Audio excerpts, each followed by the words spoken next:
En exagérant un brin, si je veux étouffer la contestation, il faudrait que je trouve une solution. La totale. Une attaque ciblée, par surprise, et qui tétanise l'adversaire. Pierre-Olivier Zappa. Alors, PO, tu es en train de travailler sur la carte électorale. Salut, Richard. En fonction, là, en prévision de la soirée, justement, électorale. Oui. Et c'est quoi, là, tu travailles sur la carte? Qu'est-ce que ça veut dire? On travaille sur la carte. Et écoute, on est dans le studio de l'autre côté. Donc, on a vraiment les deux mains dedans. Et on est dans le dernier droit de la campagne. Et j'ai envie de te dire, je sais pas de ton côté, Richard, pour moi, ça n'a pas été une campagne jusqu'à présent qui passe à l'histoire. Non. Je suis tout à fait d'accord avec c'est toi. pas la campagne la plus excitante et la plus sexy qui soit à suivre. Il n'y a pas eu de rebondissement. Bien des gens m'écrivent en me disant, on connaît déjà le gagnant, on sait pas mal à quoi va ressembler le prochain gouvernement.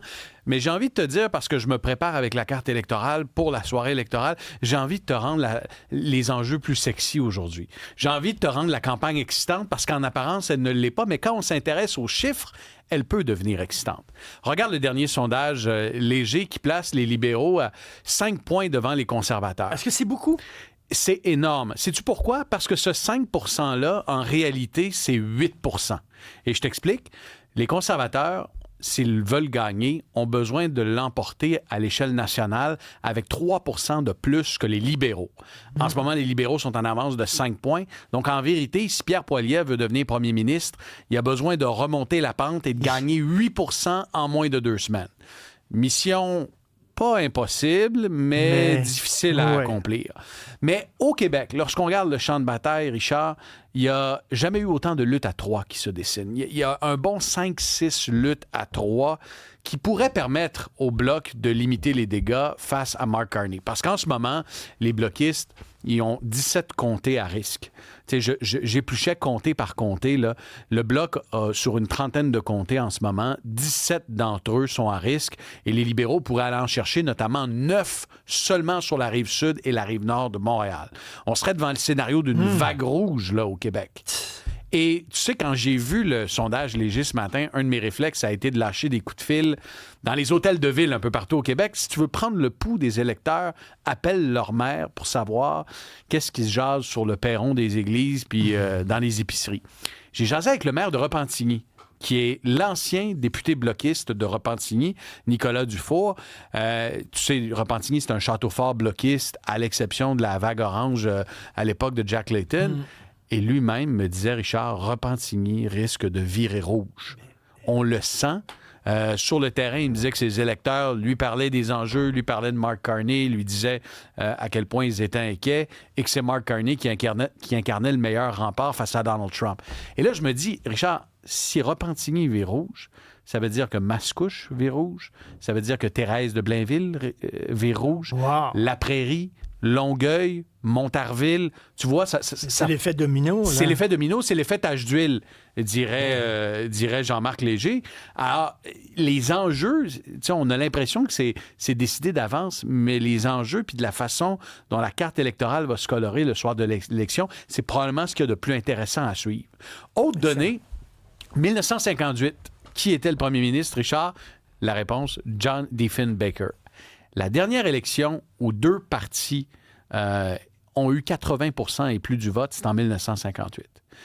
À partir de 1958, le bipartisme, donc 2 partis dominants, ça s'est effacé au profit de tiers partis comme le NPD, comme le Bloc québécois.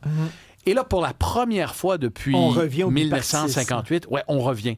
En 2025, pour la première fois, il y a 2 partis qui vont probablement s'accaparer plus de 80 % du vote.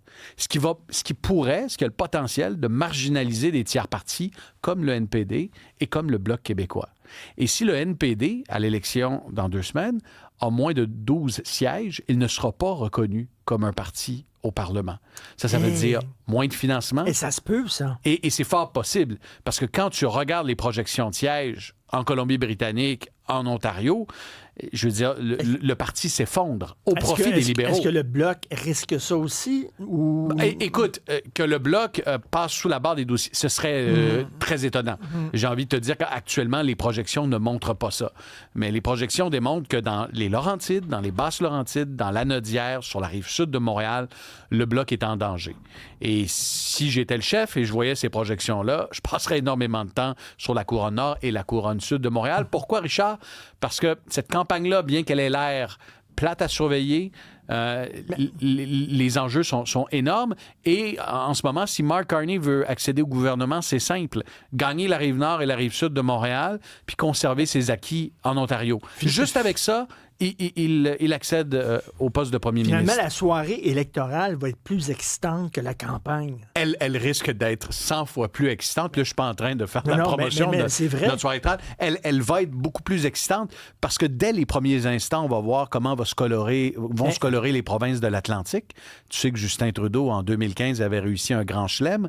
Il y a une trentaine de comtés dans les provinces de l'Atlantique. Ils avaient toutes gagné. Et depuis ce temps-là, le vote libéral s'est effrité. Est-ce qu'il va réussir, Mark Carney, à récupérer l'ensemble des comtés en Atlantique, puis frapper un coup de circuit au Québec? Ça va être très intéressant. C'est un casse-tête. Je veux rien te parler de moi. Là. Moi, dans mon comté, c'est une candidate libérale qui est là, qui était là actuellement, elle se représente. Et moi, je l'avoue, c'est n'importe qui sauf libéral. Okay? Je ne peux pas croire qu'on va encore reporter au pouvoir ce gouvernement-là qui, pendant 10 ans... Bon.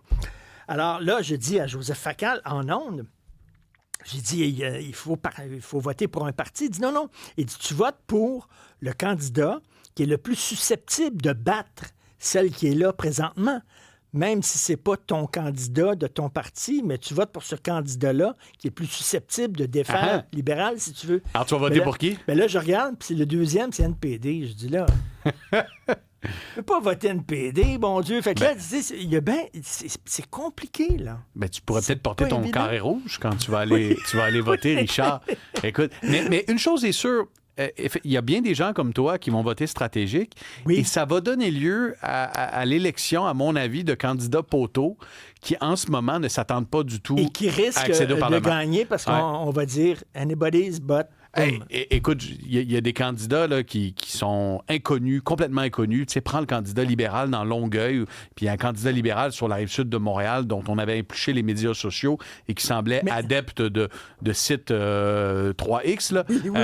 Ces gens-là risquent d'atterrir au Parlement tant la vague rouge elle pourrait être importante sur la Rive-Sud et la Rive-Nord. Il y a des candidats, même presque unilingues anglophones, qui pourraient être élus dans des comtés bloquistes. Très drôle. Mais tu sais, ça peut nous surprendre. Souviens-toi, Ruth Hélène Brosseau. Oui. On riait d'elle, cette fille-là, parce qu'elle était même pas là en campagne, elle était partie. À Vegas. Ça va l'air d'une fille de party, puis tout ça, puis un peu superficielle. Tout ça. Maintenant, on la voit comme la prochaine chef du NPD. Puis tout le monde la respecte. Puis c'était comme nobody, cette fille-là. On ne sait jamais. On ne sait jamais. En même temps, j'ai envie de te mettre un 10.